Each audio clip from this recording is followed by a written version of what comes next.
G'day everyone. Today's practice is for when you're short on time and need relief quick, particularly around the neck, rest of the spine, and the hips. This whole practice will be done from the floor without the use of props. We'll put 10 minutes on the clock and we'll give you a chance to really feel some more space and some more relief in your body. When you're ready, we'll get started.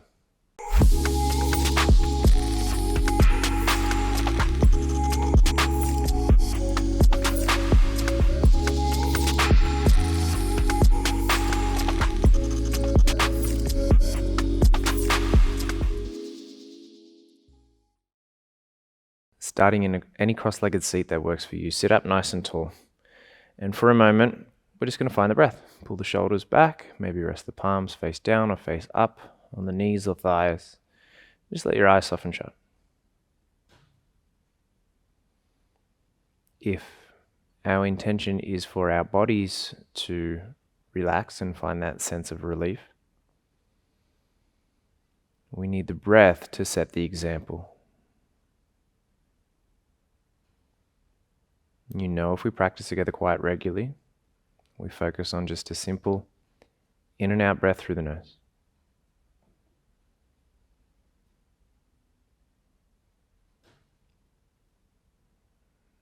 Feeling the inhale travel up from navel center, up through the lungs, back of the rib cage, all the way up into the bridge of the nose. And the exhale, release the opposite direction, from bridge of nose, down through throat, back of ribs, the lungs, bottom of exhale, navel center pulls in. One more like that.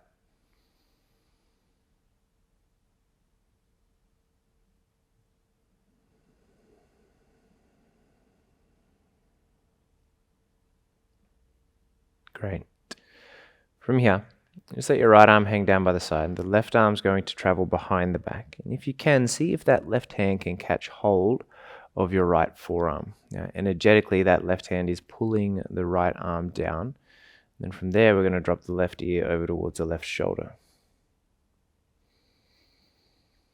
If you wanted to feel this a little bit more, you could almost do a bicep curl with the right arm to really feel a little more length through the left side of the neck there. Still keeping that natural rhythm, that natural flow of your breathing. If you want to change up the stretch, you could turn the chin over towards the left shoulder. Really feeling that space all the way out from the trapezius muscles, up through the neck to the back of the skull. Maybe lifting the chin away from the shoulder now, still facing over to the left. Take a breath.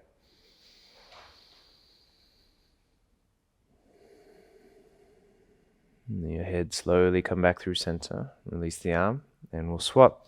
So right arm will travel behind the back, catch hold of the left forearm, energetically pulling the left arm down, taking the right ear to the right shoulder.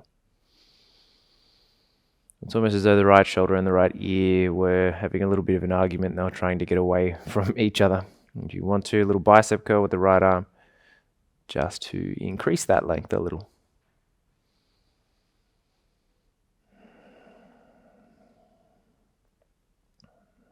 Turning chin towards the right shoulder. Feeling the difference in the stretch as the head position changes. Maybe lifting chin away from the shoulder.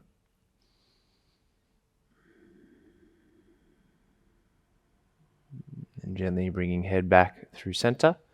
Release the arms and just set the hands back behind you, fingers pointing backwards. We're going to bend the elbows a little to start with to pull the shoulder blades back. And that way we're broadening collarbones, broadening chest, and then pressing into the palms to perhaps straighten the arms, lifting the chest.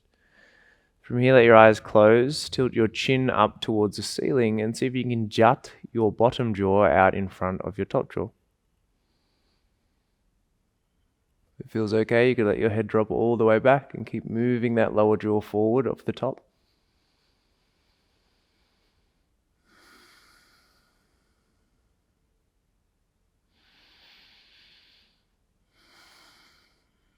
And then as you let your head gently come back to center, I'm going to take this opportunity here for a moment just to round through the spine. So feeling the shoulder blades separate and move away from one another. You could just let your elbows rest inside your lap and drop your chin towards your chest. Embracing the flexion through the spine. Little movement of ear over towards shoulder from one side and then the next. Excellent. Letting the head rise. We're going to come to a Sukhasana, or an easy seat. Start with your left shin in front of your right shin, and keeping those shins parallel. The shins are trying to move away from you, and the feet are trying to move away from one another, essentially creating as best you can a square with the hips and the legs. Flexing the feet. I like to lift the bottom and even move it away a little bit. And you can choose to stay upright, or if there's space, you could walk the arms forward and find a sense of fold.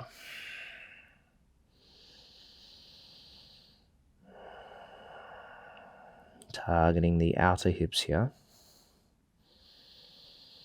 Be mindful that the chin is not lifting too much. If you can even let the head relax here, and let that happen.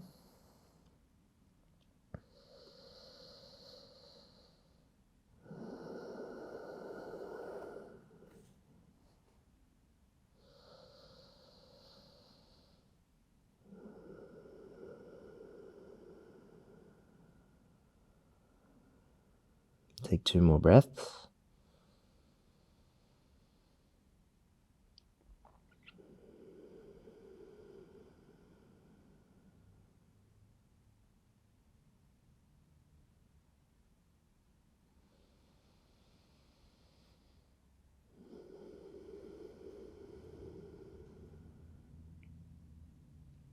And slowly walking your hands back towards your body.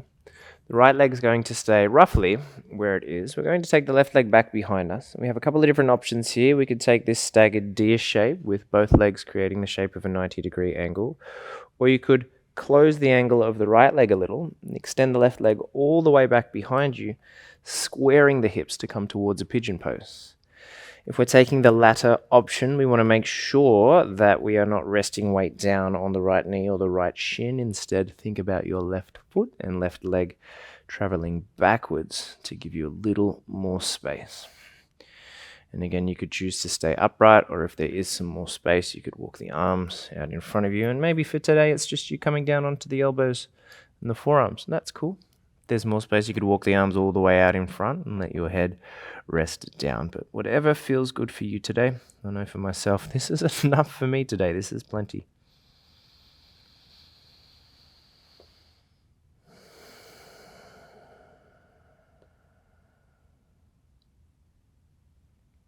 Gentle breath.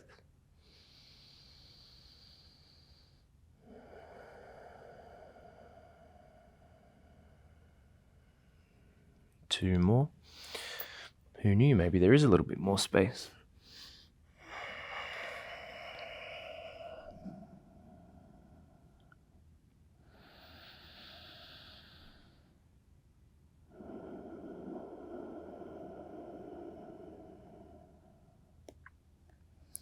Wherever you happen to be, we're simply going to fall off onto the right hip, swing the left leg out in front of us, and then make our way down onto the back. The left leg is going to stay nice and long.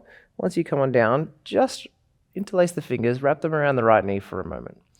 Think about the knee moving towards you as the left foot presses away from you. So a little bit of compression through the front of the left hip, right hip I should say. And then if you can keep your left glutes engaged, we're going to hold onto the right knee with the right hand and open the right knee out towards the right hand side. All the while still thinking left heel pushes forwards, left glutes engaged. So there is a little more of a length and a release through the front of the left hip as you find an opening through the inner right hip there. Take an inhale. As you exhale, bring that right leg back through center and then start to cross the right knee over towards the left-hand side of the room. Spreading the arms out wide. Using exhales to find that softening.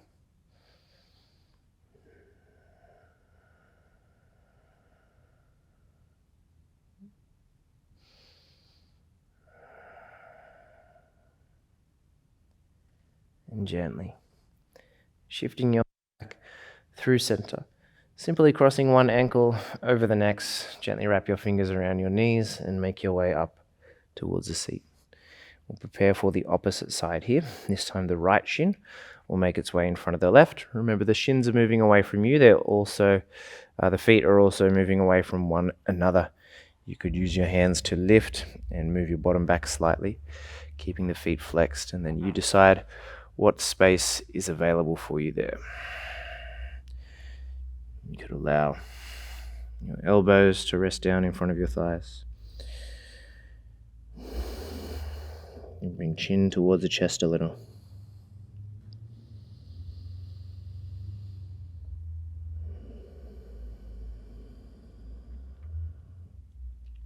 Important not to hold the breath, but instead to let it travel freely.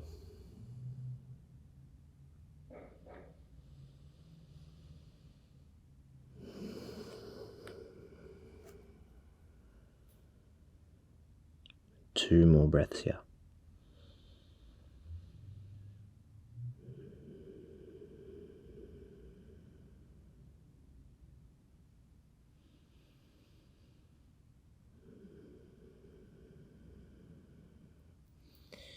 Walking your hands back towards your body.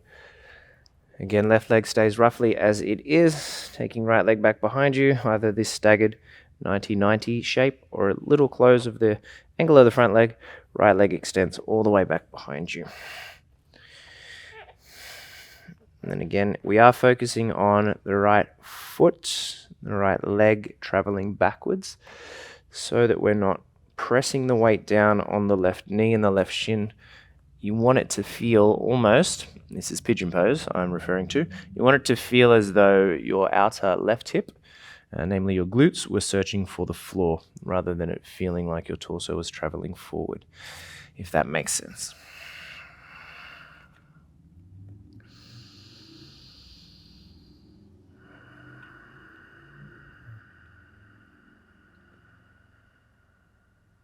And take 3 more breaths.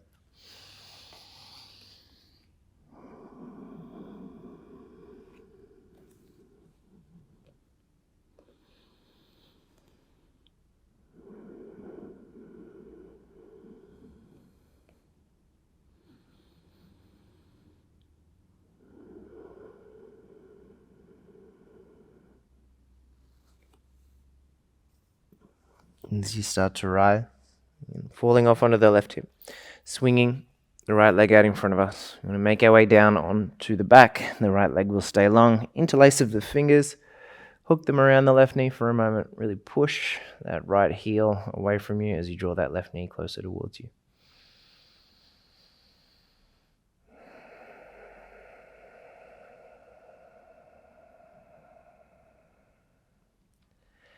Keeping left hand around the left knee. Simple opening of that left hip as the left knee draws out towards the left hand side, really pushing that right heel forward, still feeling that flex in the right glutes.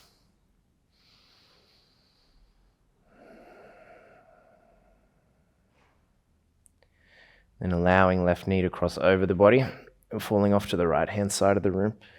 If there's space, spreading the arms out wide and still searching for both shoulder blades grounding on the mat.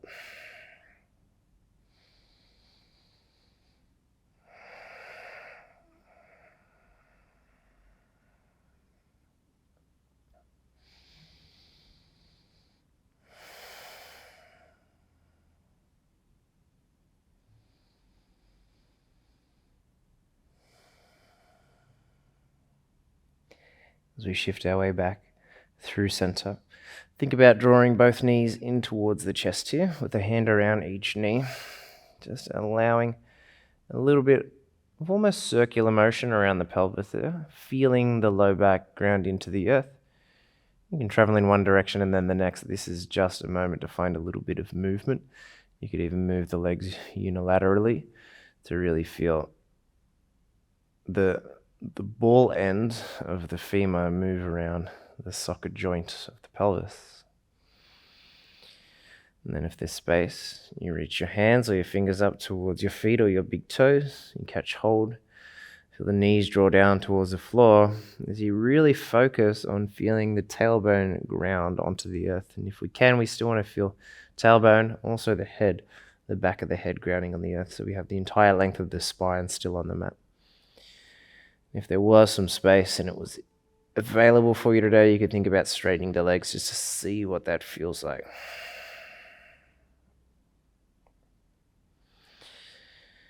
And as you release the legs, set the feet down underneath the knees just for a few breaths. We're going to roll the shoulder blades back, lift the hips off the mat just to feel a length through the front body, through the muscles of the abdomen, through the front of the hips, through the quads. Take a breath. And then we gently release. Now, if you had space today, this is where you could add in your Shavasana. The title of the video was When You Were Short on Time. So it's up to you whether you decide to stay down on your mat for a little while longer, or if you choose to end your practice here. I hope you do feel a little more space in your body. I hope you do feel a little more relief. And from me to you with thanks, I would love it so much if you got value from this video, if you would press subscribe. It really means a lot. And I'll see you on the mat again soon. Peace.